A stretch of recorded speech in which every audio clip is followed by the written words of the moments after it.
Olá, vamos dar início a mais uma videoaula abordando teste de hipóteses. Teste de hipótese é um nome dado a um conjunto de procedimentos que apresentam evidências que nos auxiliam a tomar uma decisão sobre hipóteses científicas. É importante salientar que intervalo de confiança e teste de hipóteses podem ser utilizados para chegar à mesma conclusão. No entanto, suas ênfases são diferentes. Veremos futuramente como utilizar intervalo de confiança para testar hipóteses. Então, de maneira geral, temos as hipóteses estatísticas. A hipótese nula, que nós denotamos por H0. Essa hipótese indica não haver diferença ou relação entre os parâmetros testados. A hipótese experimental, denotada por H1, indica haver diferença ou relação entre os parâmetros testados. Vejamos o exemplo. Desejamos colocar à prova a hipótese que a média do LDL, colesterol, o colesterol, de idosos na cidade de São Paulo tem aumentado na última década. Observe que o nosso interesse é verificar se a hipótese pode ser comprovada na população de idosos da cidade de São Paulo. Tá? O interesse nosso é na população. Então, nós vamos imaginar aqui as duas hipóteses, H0 e H1. A hipótese H0 é que a média μ, ela permanece em 142 miligramas. O valor apresentado na hipótese H0, μ igual a 142, pode ser obtido da literatura ou mesmo da experiência do que deveria ser algo aceitável para essa população de idosos, ter esta média. O valor de H1, média maior que 142, é justamente a hipótese do pesquisador. Ele acredita que essa média está acima de 142. Bom, vamos testar. Para testar as hipóteses, nós vamos selecionar uma amostra de 60 idosos para medir o nível de LDL, cuja média dessa amostra foi igual a 148 mg por decilitro. O desvio padrão, digamos que nós conhecemos da população, é 21 mg por decilitro, e N igual a 60. Lógico que para fins didáticos nós vamos utilizar o sigma, mas só nesse momento. Depois vamos ver uma situação mais real. Muito bem, vamos nos lembrar que a nossa amostra obteve média 148. E vamos utilizar a probabilidade para resolver esse problema. Então, temos duas situações que devemos encarar.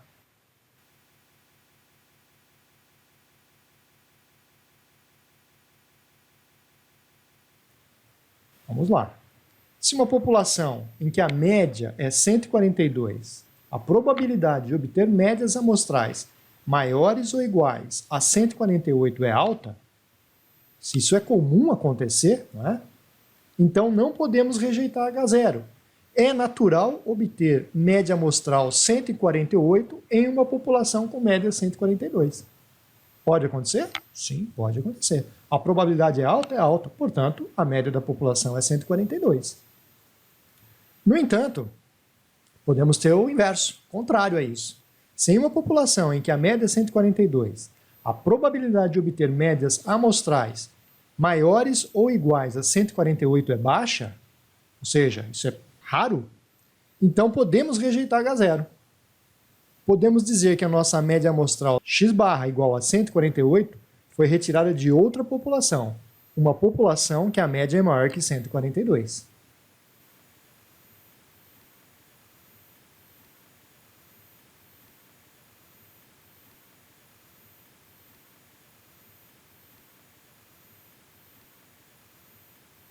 Parece que isso ainda não está claro? Vamos lá. Primeira coisa, podemos nos questionar se o valor amostral obtido, x barra 148, é apenas uma flutuação da variação inerente da amostra, ou seja, o erro amostral. E, portanto, não devemos rejeitar H0. Ou ainda, se realmente o possível sedentarismo fez mudar o perfil da população com relação ao LDL. E assim, podemos rejeitar H0 e aceitar H1. Lembrando que H0 é que a média da população não se alterou, é igual a 142. E a hipótese H1 é a hipótese do pesquisador de que realmente o sedentarismo levou a média populacional a ser alterada, sendo maior que 142. Então vamos ver aqui uma figura para elucidar bem esse conceito. Aí está a nossa população com média 142. É uma população com distribuição normal. E aqui nós temos a nossa amostra. Nossa amostra do LDL apresentou média igual a 148. Então, é possível que essa amostra tenha sido extraída de uma população cuja média é 142 e que não houve nenhum problema em relação ao LDL? Sim, é possível. É possível. Bom, mas essa não é a única condição, como nós vimos agora há pouco. Eu posso ter uma outra população cuja média é 149 e parece que esse valor de 148 foi retirado dessa população cuja média é 149. Mas isso não é uma certeza absoluta, porque essa amostra cuja média deu 148, ela pode pertencer a uma população cuja média é 142.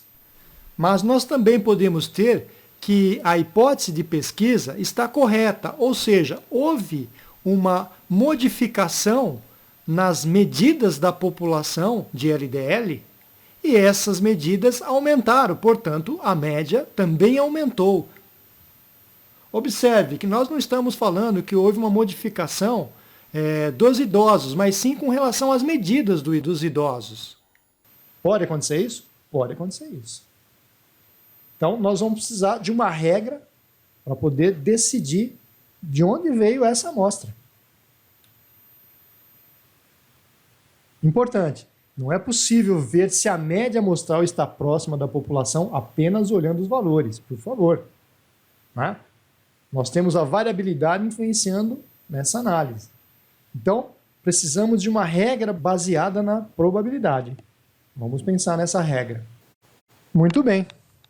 Então, o que nós vamos fazer para buscar a nossa regra, inicialmente, é determinar a probabilidade de se observar uma média da amostra igual ou superior a 148, quando a média da população é realmente 142.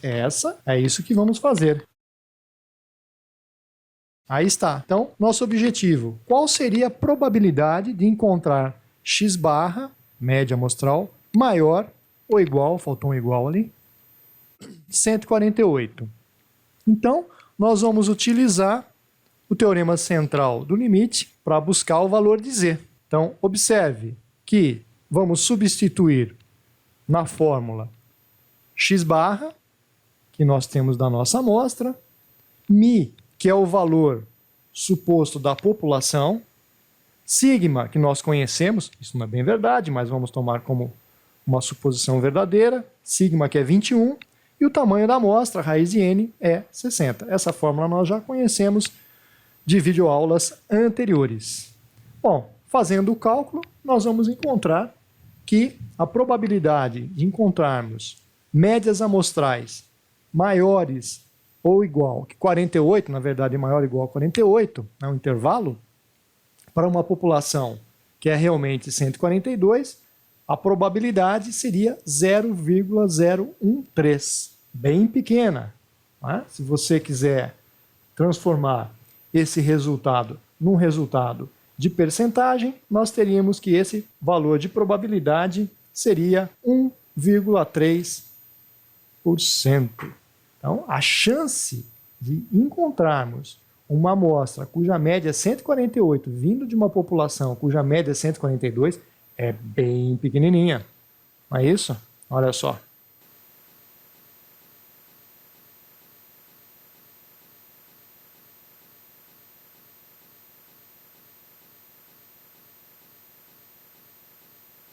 Figura que mostra, né, mais ou menos onde estaria essa média 148, associada à probabilidade de 1,3. Então, para Fisher é um grande estaticista e geneticista, a gente poderia dizer até que ele é o pai da estatística moderna, né?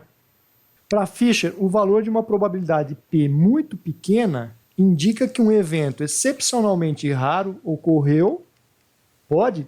Essa média de 148 pode ter vindo de uma população com média 142? Pode, mas é um evento excepcionalmente raro. Ou a teoria H0 não é verdadeira. Ou seja, um valor muito pequeno de P pode indicar que H0 não é verdadeira.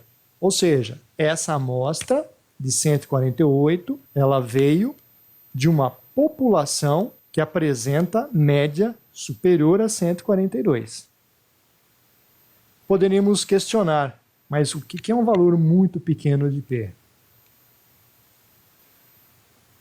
Vamos avaliar essa questão do valor do P na próxima videoaula. Abraços!